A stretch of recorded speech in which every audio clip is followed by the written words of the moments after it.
Hi guys, welcome to my channel. இன்றைக்கி தமிழில் பார்த்த உடனே புரிஞ்சிருக்கும்னு நினைக்கிறேன். ஆமாங்க, திரைக்கடல் ஓடியும் திரவியம் தேடு அப்படிங்கிறது தான். அதாவது என்னட்டாக்கா, நம்ம இந்தியர்கள், அதாவது நம்ம நாட்டில் இருக்கிறவங்க வெளிநாட்டுக்கு போயிட்டு சம்பாதிக்கிறாங்க இல்லையா, அவங்கள பற்றி தான் நம்ம பார்க்க போகிறோம். வீடியோக்குள்ளே போகிறதுக்கு முன்னாடி நம்மளுடைய சேனலை சப்ஸ்கிரைப் பண்ணாதவங்க சப்ஸ்கிரைப் பண்ணிக்கோங்க, லைக் பண்ணுங்கள், ஷேர் பண்ணுங்கள். வாங்க பதிவுக்குள்ளே போகலாம். நிறைய பேர் பார்த்திங்கனாக்கா இன்றைக்கி அந்த மோகம் எல்லா இடத்துலையுமே இருக்குங்க. இன்றைக்கும் இருக்குது. நான் வெளிநாட்டில் போய் சம்பாதிக்க போகிறேன், இங்கே எனக்கு வருமானம் இல்லை, அதனால் நான் பயணம் போகிறேன் அப்படின்னு சொல்லிட்டு பயணத்துக்கு போய் அங்கே போய் சம்பாதிக்கிறவங்களும் இருக்கிறாங்க. அவங்கள பற்றி தான் நம்ம இந்த வீடியோவில் பார்க்க போகிறோம்.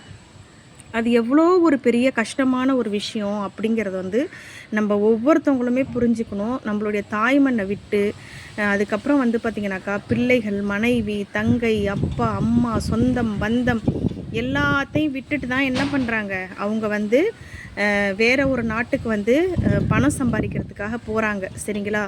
அது எவ்வளோ ஒரு கொடுமையான ஒரு விஷயம். ஒரு சிலர் சந்தோஷமாக போகிறவங்களும் இருக்கிறாங்க. சரி, ஓகே, நம்ம போய் நல்லா ஜாலியாக ஊரை சுற்றி பார்த்துட்டு வரலாம், ஒரு சேஞ்சு கிடைக்கட்டும் அப்படின்னு சொல்லி போகிறவங்களும் இருக்கிறாங்க. ஒரு சிலர் குடும்ப கஷ்டம் காரணமாக சரி வேறு வழி கிடையாது அப்படின்னு சொல்லிட்டு ரொம்ப வருஷம் பழகின நண்பர்கள், ரொம்ப வருஷம் இங்கே இருந்தது எல்லாத்தையுமே விட்டுட்டு இந்த நாட்டை விட்டுட்டு வேறு நாட்டுக்கு போகிறதுங்கிறது ரொம்ப ஈஸியான ஒரு விஷயம் கிடையாதுங்க. அது ரொம்ப எவ்வளோ மன கஷ்டத்தை கொடுக்குங்கிறது அவங்கவுங்க அனுபவிக்கிறவங்களுக்கு தான் அந்த வலிவேதனை தெரியும். அதை எமோஷ்னலாக யோசித்து பாருங்களேன். இந்த மண்ணை விட்டுட்டு அவங்க வருமானம் சம்பாதிக்கிறதுக்காக அங்கே இருக்கக்கூடிய பழக்க வழக்கங்கள், யார் யாரெல்லாம் எப்படி இருப்பாங்க, என்ன மாதிரி இருப்பாங்க அப்படிங்கிறதே தெரியாமல் தான் பார்த்திங்கனாக்கா பணம் சம்பாதிக்கிறதுக்காக வெளிநாட்டுக்கு போகிறாங்க. ஒரு சிலர் வறுமையில் இருப்பாங்க. நம்ம வெளிநாட்டுக்கு போனாலாவது பார்த்திங்கன்னா நம்ம குடும்பத்தோட கஷ்டம் தீருமே, நம்மளுடைய வறுமை நீங்குமே, சொந்த பந்தத்து முன்னாடி நம்ம குடும்பமும் தலை தூக்கி நிற்க முடியுமே அப்படின்னு நினச்சிட்டு தான் நிறைய பேர் போகிறாங்க. ஆண்கள் நிறைய பேர் போகிறாங்க. கல்ஃப் கண்ட்ரிஸ்க்கெல்லாம் பார்த்திங்கன்னா ஆண்கள் நிறைய பேர் போகிறாங்க, பெண்களும் போகிறாங்க. பெண்களும் போகிறவங்க பார்த்திங்கனாக்கா ரொம்ப கஷ்டப்படுறாங்க. வீட்டு வேலைகளுக்கு தான் அங்கே பெண்கள் போவாங்க. அங்கே அவங்களுக்கு சாப்பாடு போடாமல், தண்ணி கொடுக்காம கொடுமைப்படுத்துறதும் இருக்குது. அது இன்னொரு பதிவில் நம்ம பார்க்கலாம். அதே போல் ஆண்களும் பார்த்திங்கனாக்கா குடும்ப கஷ்டத்துக்காக தான் அங்கே போகிறாங்க. தன்னுடைய சுய சந்தோஷத்தெல்லாம் விட்டுட்டு தன்னுடைய குடும்பத்துக்காக போய் எவ்வளோ வருஷங்கள் ஒன்ஸ் போயிட்டாங்கன்னா அவ்வளோ சீக்கிரம்லாம் பார்த்திங்கனாக்கா வெளிநாட்டு வாழ்க்கையிலேருந்து வர முடியாது. ஏன்னா அங்கே சம்பாதிக்கக்கூடிய பணம் அப்படி தான் நம்ம சொல்ல முடியும். ஏன்னா அங்கே சம்பாதிக்கும்போது நம்ம குடும்பத்துக்கு நல்ல நிலைக்கு கொண்டு வரலாம், நம்ம கொஞ்ச நாளைக்கு சம்பாரிச்சிக்கலாம், ஒரு வீடு வாங்கலாம், ஒரு வீடு கட்டணும், ஒரு கல்யாணம் பண்ணணும், தங்கச்சிங்களுக்கு கல்யாணம் பண்ணி கொடுக்கணும், அம்மா அப்பாவை பார்த்துக்கணும் அப்படிங்கிறதுக்காக போகிறவங்க தான் நிறைய பேர் இருக்காங்க. அது மட்டும் இல்லாமல் ஒரு சில தாய் தந்தை என்ன பண்ணுறாங்கன்னா, பிள்ளை நம்ம சொல் பேச்சு கேட்கல, கெட்ட சகவாசம் கூட சேர்ந்து கெட்டு போகிறாங்க அப்படின்னு நினைக்கிறவங்க என்ன பண்ணுவாங்கன்னா, சரி ஓகே பிள்ளை கல்ஃப் கண்ட்ரிக்கு அனுப்புனாக்கா திருந்திருவான் அப்படின்னு சொல்லி அனுப்புகிறவங்களும் இருக்காங்க. அந்த மாதிரி திருந்தினவங்களும் இருக்கிறாங்கங்க. அப்படிலாம் திருந்தாமல் இருந்தவங்களும் கிடையாது.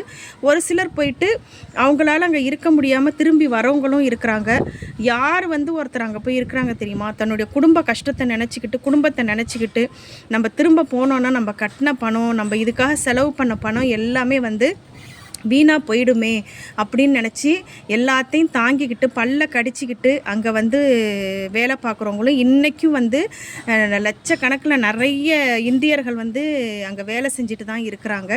அதில் பார்த்திங்கனாக்கா அங்கே அவங்களுக்கு சாப்பாடு செட் ஆகுது, தட்பவெட்பம், அதாவது ஒரு சில கண்ட்ரியில் பார்த்திங்கனாக்கா வெயில் அதிகமாக இருக்கும், ஒரு சில கண்ட்ரியில் குளிர் அதிகமாக இருக்கும். அதுக்கு எல்லாமே பார்த்திங்கன்னா நம்ம உடம்பு போன உடனே நம்மளால் அதை ஏற்றுக்கவே முடியாது.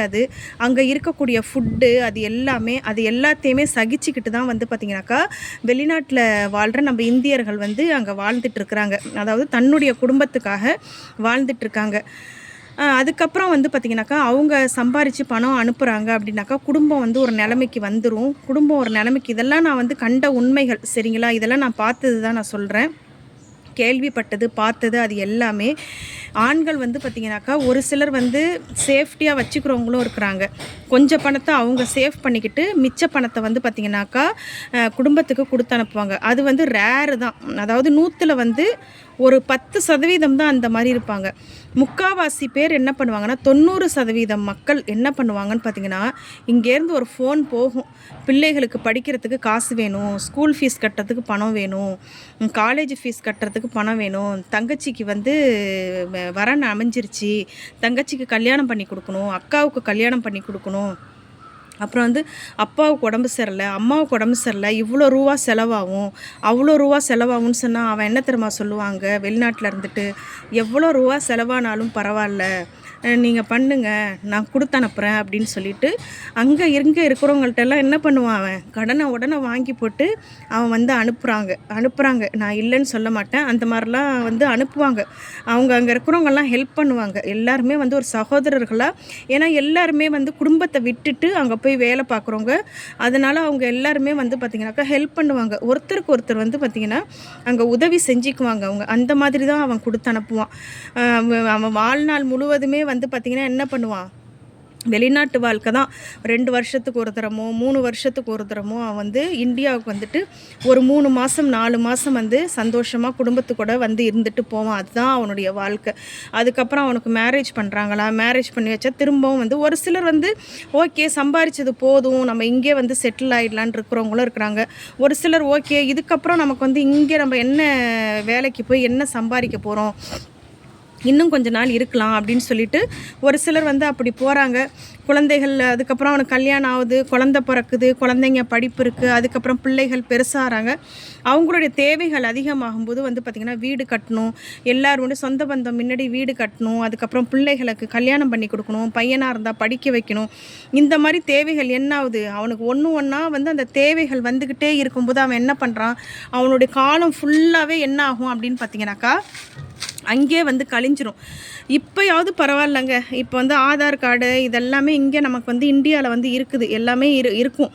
ஆனால் வந்து பார்த்திங்கன்னா என்ஆர்ஐ முன்னாடிலாம் வந்து பார்த்திங்கனாக்கா ஒரு இப்போல்லாம் என்ஆர்ஐ அக்கௌண்ட் அதெல்லாமே நிறைய விஷயங்கள் இப்போ வந்து வந்துருச்சு. அதனால் வந்து பார்த்திங்கன்னா என்ஆர்ஐ வெளிநாட்டில் இருக்கிறவங்களும் என்ன பண்ணலாம், அக்கௌண்ட் ஓப்பன் பண்ணி அந்த பணத்தை வந்து அவங்க அதில் போட்டு சேவ் பண்ணி வச்சுக்கலாம். நிறைய ஆப்ஷன்ஸ்லாம் இப்போ வந்துருச்சு. ஆனால் அதுக்கு முன்னாடிலாம் வந்து பார்த்திங்கன்னா அந்த ஆப்ஷன்ஸ்லாம் கிடையாது. ஏன் ஒரு சிலர் வந்து பார்த்திங்கன்னா பேங்க் அக்கௌண்ட்டே இல்லாமல் கூட இருக்கிறாங்க தெரியுமா. எல்லாத்தையுமே வந்து பார்த்திங்கன்னா வெளிநாட்டில் இருக்கிறவங்க என்னென்னாக்கா அவங்க வந்து ஒரு சம்பாரித்து கொடுக்கக்கூடிய ஒரு மிஷின் மாதிரி தாங்க. பாவம் தான், அதெல்லாம் வந்து பாவம் தான், அது மிஷின் மாதிரி தான். அதாவது அவங்க பேரில் வந்து ஒரு அக்கௌண்ட் கூட இருக்காது. அவர் சம்பாதிப்பார், பணத்தை வாங்குறாரா, அங்கே வந்து ஃபண்ட் ட்ரான்ஸ்ஃபர், அங்கே வந்து மணி ட்ரான்ஸ்ஃபர் இருக்கும். அந்த மணி ட்ரான்ஸ்ஃபரில் என்ன பண்ணுவாங்க, அங்கே போய் பணத்தை வந்து அந்த வீட்டம்மா அவங்க மனைவியோ இல்லை அவங்களுடைய அம்மாவோ அவங்களுடைய அக்கௌண்ட்டுக்கு அவர் என்ன பண்ணுவார், அவருக்கு செலவுக்கு கொஞ்சோண்டு வச்சுட்டு மிச்ச பணத்தை வந்து அவர் போட்டுருவார். இதை வச்சு இந்த குடும்பம் வந்து இங்கே வாழ்ந்துட்டுருக்கோம் சரிங்களா. அவருக்குன்னு சொல்லிட்டு பார்த்தீங்கன்னாக்கா அவர் எதுவுமே வச்சிக்க மாட்டார். அவர் என்ன வச்சுக்குவார் அப்படின்னு பார்த்தீங்கன்னா அவருக்கு கொஞ்சம் செலவுக்கு மட்டும்தான் அவர் வச்சுக்குவார். அவருக்காக வந்து சேவ் பண்ணிக்கிறாங்களா அப்படின்னாக்கா பெரும்பாலும் அது கிடையாது தாங்க. நிறைய பேர் அந்த மாதிரி பண்ணுறது கிடையாது. ஒரு 10% பேர் தான் பண்ணுறாங்க. ஆனால் அது வந்து தவறுன்னு தான் நான் சொல்லுவேன். வெளிநாட்டில் இருக்கும்போதே வந்து பார்த்திங்கன்னா அதாவது காற்றுள்ள போதே தூற்றிக்கொள் அப்படின்னு சொல்லுவாங்க. அந்த மாதிரி வந்து பார்த்திங்கனாக்கா வெளிநாட்டில் இருக்கிறவங்க என்ன பண்ணணும், இந்த வீடியோ பார்க்குற யாராக இருந்தாலுமே சரி உங்களுக்குன்னு சொல்லி கொஞ்சம் பணத்தை எடுத்து சேவ் பண்ணி வச்சுக்கோங்க. நீங்கள் என்ன பண்ணுங்கள், இந்தியா வரும்போது கண்டிப்பாக உங்கள் பேரில் வந்து ஒரு பேங்க் அக்கௌண்ட் ஓப்பன் பண்ணி வச்சுக்கோங்க. கண்டிப்பாக எல்லாருக்குமே இன்றைக்கி வந்து பேங்க் அக்கௌண்ட் இருக்கும். ஏடிஎம் இல்லாத மாதிரி ஒரு அக்கௌண்ட்டை வந்து ஓப்பன் பண்ணி வச்சுக்கோங்க. ஏடிஎம் கார்டே இல்லாத மாதிரி ஒரு அக்கௌண்ட்டை ஓப்பன் பண்ணி வச்சுட்டு அதில் வந்து உங்களுக்குன்னு கொஞ்சம் வந்து உங்களுடைய பிற்காலம் உங்களுடைய கடைசி காலத்துக்கு வந்து பார்த்திங்கனாக்கா நீங்கள் பணம் போட்டு வச்சுக்கோங்க. ஏன்னா அது ஒரு சேஃப்டி தான். நம்ம பிள்ளைகள் நம்ம மனைவி வந்து பார்ப்பாங்க தான், நான் இல்லைன்னு சொல்லலை. இருந்தாலுமே வந்து பார்த்திங்கனாக்கா நமக்குன்னு கொஞ்சம் அமௌண்ட் இருந்தாக்கா கொஞ்சம் தைரியமாக வந்து நம்ம இருக்கலாம் அப்படிங்கிறதுக்காக தான் இங்கே நான் வந்து சொல்ல வரேன். ஒரு சில குடும்பங்கள்லாம் என்ன தெரியுமா செய்வாங்க, எங்கள் அப்பா தான் சொல்லுவார். என்ன பண்ணுவாங்கன்னா, கணவர் சம்பாதிக்கும் போது இந்த வெளிநாட்டில் சம்பாதிக்கிற வரைக்கும் அந்த அம்மா வந்து இந்தியாவில் இருக்கக்கூடிய அவங்களுடைய மனைவி இல்லைன்னா வந்து அவங்களுடைய அம்மா என்ன பண்ணுவாங்க அப்படின்னாக்கா, தன்னுடைய பெண் பிள்ளைகள் இருக்கிறாங்க, மற்ற பிள்ளைகள் இருக்கிறாங்கன்னா இவர் சம்பாதிக்கிறத வச்சு என்ன பண்ணுவாங்க, மற்ற பிள்ளைகளுக்கு எல்லாத்துக்குமே சேஃப்டி பண்ணுவாங்க. அவர் அங்கே கஷ்டப்பட்டு சம்பாதிக்கிறார்ல, அவரை வந்து விட்டுருவாங்க. அவரை கடைசியில் அவர் திரும்பி பார்க்கும்போது ஒன்றுமே இருக்காது. அந்த மாதிரியும் இருக்காங்க. இது வந்து எல்லாரையுமே நான் சொல்லலைங்க, ஒரு சிலரை மட்டும்தான் சொல்கிறேன். ஒரு சில நிறைய பேர் வந்து நல்ல தாய் தந்தையும் இருக்கிறாங்க தான், நான் இல்லைன்னு சொல்லலை. அதே போல் மனைவிமார்களும் என்ன செய்கிறாங்கன்னு பார்த்தீங்கன்னாக்கா, அந்த கணவன் வந்து வெளிநாட்டில் இருக்கிற வரைக்கும் தாம் தூம்னு செலவு பண்ணுறாங்க. கார் எடுக்கிறது, எங்கே போகணுன்னாலும் காரில் போகிறது வர்றது, நினச்சதெல்லாம் சாப்பிட்றது, நினச்சதெல்லாம் வாங்கிறது. அந்த மாதிரி என்ன பண்ணுறாங்க, கணவர் வந்து அங்கே ரத்தத்தை சிந்தி சம்பாதிக்கிற காசை வந்து அந்த மாதிரி தாம் தூம்னு இங்கே இருக்கக்கூடிய ஒரு சில பெண்கள் வந்து செலவு பண்ணிட்டு தான் இருக்காங்க. அவர் என்ன நினச்சிருப்பாரு, சரி ஓகே, நம்ம குடும்பத்துக்காக இவ்வளோ பணத்தை நம்ம கொடுத்து வச்சுருக்கோம், நம்ம மனைவி வந்து சேர்த்து வச்சுருப்பாங்க, நம்மளுடைய பிற்காலத்துக்காக எங்கள் 2 பேருக்காகவும் சேர்த்து வச்சுருப்பாங்க, கணவனுக்கும் மனைவிக்கும் சேர்த்து ஏதோ சேர்த்து வச்சுருப்பாங்கங்கிற நம்பிக்கையில் தான் அவர் அங்கே இருப்பார். அவர் என்ன பண்ணுவார், ஒரு ஸ்டேஜுக்கு அப்புறமா அவர் வரும்போது வந்து பார்த்தாக்கா எல்லாமே தலைகீழாக இருக்குங்க. ஒரு சில மனைவிகள் வந்து புத்திசாலித்தனமான மனைவியாக இருந்தாங்கன்னா கணவருடைய பணத்தை வந்து வீண் விரயம் செய்ய மாட்டாங்க, வீண் செலவு செய்ய மாட்டாங்க. ஒரு சிலர் வந்து உலகம் தெரியாதவர்களாக இருக்கிறாங்க அப்படின்னாக்கா கணவர் சம்பாரித்து கொடுத்ததெல்லாம் என்ன பண்ணுவாங்க, தவறான வழிகளில் வந்து செலவு பண்ணிடுவாங்க. அதனால் வந்து பார்த்திங்கனாக்கா பெரும்பாலும் வந்து பார்த்திங்கன்னா வெளிநாட்டில் வாழ்கிறவங்களுக்காக தான் இந்த பதிவு நான் சொல்கிறேன். நீங்கள் வெளிநாட்டில் இருக்கிறீங்க அப்படின்னாக்கா எல்லாருமே நல்லவங்க தாங்க, யாருமே வந்து கெட்டவங்கெல்லாம் கிடையாது. இந்த உலகத்தில் பிறக்கும்போது எல்லாருமே நல்லவங்க தான். வளர வளர தான் வந்து பார்த்திங்கனாக்கா அவங்களுடைய சூழ்நிலைகள் வந்து மாறும்போது அவங்களும் மாறக்கூடிய வாய்ப்புகள் வந்துடுதுன்னு தான் நான் சொல்லுவேன். அதனால் வந்து பார்த்திங்கன்னா வெளிநாட்டில் இருக்கிறவங்க உங்களுக்குன்னு சொல்லி கொஞ்சம் அமௌண்ட்டை சேர்த்து வச்சுக்கோங்க. நீங்கள் இந்தியா வரும்போது என்ன பண்ணுங்கள், உங்கள் பேரில் வந்து ஒரு ஃபிக்ஸட் டெபாசிட் போட்டுக்கோங்க. நிறைய ஆப்ஷன்ஸ் இருக்குங்க. இப்போது இந்தியாவுக்கு நீங்கள் வரப்போகிறீங்க அப்படின்னாக்கா அந்த டைமில் வந்து நீங்கள் ஃபிக்ஸட் டெபாசிட் உங்கள் பேரில் போட்டுக்கலாம். கிசான் விகாஸ் பத்திரம் இருக்குது, போஸ்ட் ஆஃபீஸில் கூட நீங்கள் அக்கௌண்ட் ஓப்பன் பண்ணிக்கலாம், இல்லைன்னா வந்து எந்த பேங்க்லையாவது அக்கௌண்ட்டும் ஓப்பன் பண்ணிக்கலாம், இல்லைன்னா என்ஆர்ஐ அக்கௌண்ட் ஓப்பன் பண்ணிக்கலாம். அந்த ஃபெசிலிட்டிஸ்லாம் என்ன இருக்குது, அதெல்லாம் எப்படி ஆப்ரேட் பண்ணணும் அப்படிங்கிறத வந்து நீங்கள் கேட்டு தெரிஞ்சுக்கோங்க. தெரிஞ்சுட்டு நீங்கள் ஓப்பன் பண்ணிக்கோங்க. நீங்கள் வந்து ஒரு வீட்டுக்கு வந்து உங்கள் வருமானத்தில் வந்து 50% நீங்கள் வீட்டுக்கு கொடுத்து அனுப்புறீங்கன்னா 25% உங்களுடைய செலவுக்கு வச்சுக்கோங்க. 25% வந்து உங்களுடைய சேஃப்டிக்காக போட்டு வைங்க. ஏதோ ஒரு பிற்காலத்தில் வந்து உங்களுக்கு வந்து இந்தியா வரும்போது அது வந்து உங்களுக்கு உங்கள் முதுமை காலத்தில் வந்து ரொம்ப யூஸ்ஃபுல்லாக இருக்கும். அப்படியும் இல்லையா, நீங்கள் வந்து ஒரு ஃபிக்ஸட் டெபாசிட் மாதிரி போட்டுக்கிட்டீங்க. இப்போ 1 லட்ச ரூபா நீங்கள் ஃபிக்ஸட் டெபாசிட் போடுறீங்க, நீங்கள் இந்தியாவுக்கு வரீங்க, 1 லட்ச ரூபா போடுறீங்கன்னா ஒரு 7.5 வருஷம் நீங்கள் சப்போஸ் நீங்கள் வெளிநாட்டில் தான் வாழ்ந்துட்டுருக்கீங்க அப்படின்னாலும் 7.5 வருஷம் கழித்து உங்களுக்கு 2 லட்சமாக கிடைக்கும். உங்கள்கிட்ட பணம் கிடைக்கும்போது ஒரு 10,000ஆகவே இருந்தாலுமே சரி நீங்கள் போட்டு வச்சிங்கன்னா உங்களுக்கு வந்து பார்த்திங்கன்னா டபுள் ஆஃப் தி அமௌண்ட்டு. நீங்கள் வரும்போது அந்த பணம் இல்லைங்கிற பிரச்சனை உங்களுக்கு வராது. இதோட கண்டினியூஷன் வந்து அடுத்தடுத்த வீடியோவில் நம்ம பார்க்கலாம். இதுவே வந்து பார்த்திங்கன்னா லாங் வீடியோவாக ஆயிடுச்சு. இந்த வீடியோ பிடிச்சிருந்தாக்கா லைக் பண்ணுங்கள், ஷேர் பண்ணுங்கள், கமெண்ட் பண்ணுங்கள். நம்மளுடைய ஜியாஸ் கிச்சன் சேனலை சப்ஸ்கிரைப் பண்ணுங்கள்.